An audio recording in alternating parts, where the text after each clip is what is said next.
नमो भगवते वासुदेवाय वासुदेवाय हरि वासुदेवाय। पुरुषोत्तम मास महत्तम अध्याय 27। श्री नारायण कहने लगे कि वाल्मीकि ऋषि इस प्रकार राजा धृतधनुआ को उद्यापन विधि बताकर कहने लगे, हे राजन, तेरा कल्याण हो। अब मैं पाप नाशनी सरयू को जाता हूँ। तब राजा आनंद युक्त स्त्री सहित उनकी पूजा करने लगा। ऋषि ने राजा की पूजा को अंगीकार कर उसे आशीर्वाद दिया। तब सायंकाल हो जाने पर वाल्मीकि ऋषि वहाँ से चल दिए।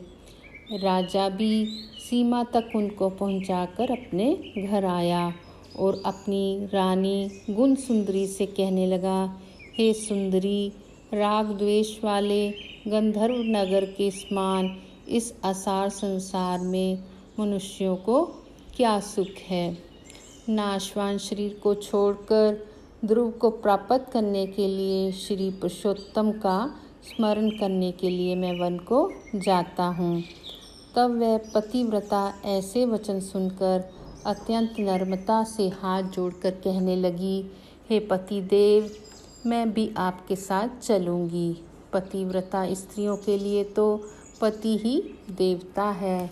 इस प्रकार प्रिया का वाक्य सुनकर और अंगीकार करके राजा पुत्र को राज्याभिषेक कर स्त्री के साथ तत्काल मुनियों से सेवित वन को चला गया।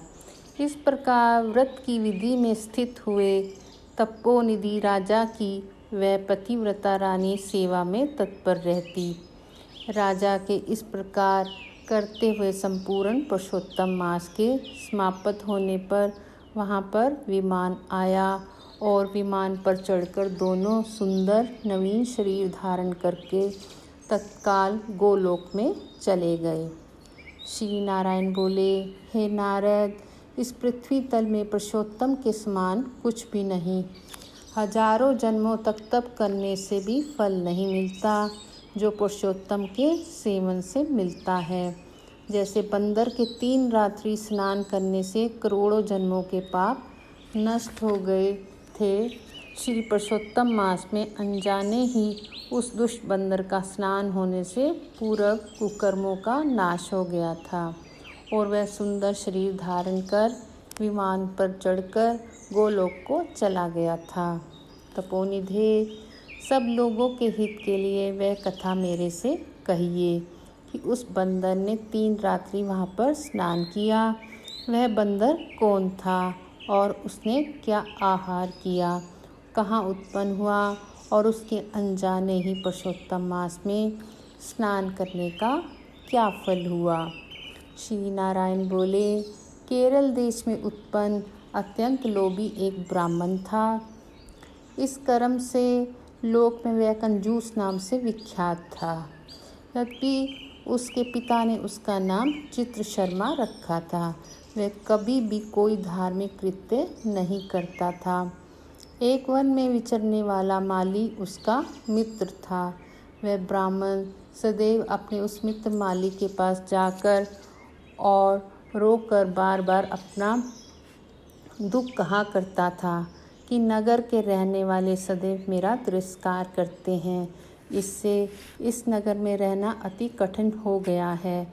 वह माली उसको दीन जानकर दया करता हुआ बोला, हे चित्रशर्मा, तुम इस समय बाड़ी में रहो।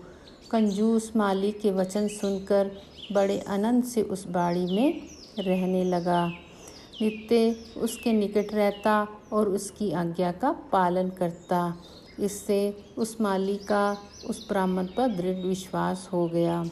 तब उस माली ने अत्यंत विश्वास से उस बाड़ी का उसको अधिपति बना दिया और सब प्रकार से बाड़ी की चिंता छोड़कर स्वयं ने राज मंदिर में जाकर नौकरी कर ली। उधर लोभ से अत्यंत दुर्बल वह कंजूस बेचने से बचे फलों को बड़े आनंद से निर्भय होकर खाने लगा। उस वाणी से उत्पन्न हुए द्रव्य को निर्भय होकर आप ही ग्रहण कर लेता, और जब बाड़ी का माली पूछता तो असत्य बोलकर बहाना करता। इस प्रकार बुढ़ापे से गलित शरीर वाला वह दुर्बुद्धि कंजूस 87 वर्ष को हो गया। तत्पश्चात वह मूढ़ बुद्धि वाला कंजूस मृत्यु को प्राप्त हो गया। उसको जलाने के लिए काष्ठ भी नहीं मिला। वेदों के जानने वाले विद्वान कहते हैं कि बिना फल भोगे पाप नष्ट नहीं होते। मरने के पश्चात वह यमदूत के मुदगरों की मार से हाहाकार करता हुआ अति भयंकर यम मार्ग को चला। विलाप करते हुए उस ब्राह्मण को यमराज के दूत यमराज के निकट लेकर गए। चित्रगुप्त उसको देखकर, उसके शुभ अशुभ कर्मों को देखकर अपने स्वामी धर्मराज से कहने लगा, यह कंजूस ब्राह्मण अधर्मी है। इस दुर्बुद्धि वाले धन के लोभी का कुछ भी अच्छा कार्य नहीं है। यह बाड़ी में रहता हुआ बड़े पाप कर्म करता रहा। बाड़ी के मालिक माली से विश्वासघात किया। श्री नारायण बोले, हे नारद, इस प्रकार चित्रगुप्त के वाक्य सुनकर धर्मराज अत्यंत क्रोध से भरे हुए वचन बोले। यह 1000 वर्ष तक बंदर की योनि में रहे और विश्वासघात का फल इसको बाद में मिलेगा।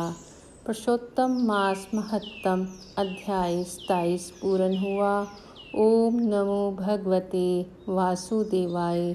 श्री हरि आप सबकी मनोकामनाएं पूर्ण करें।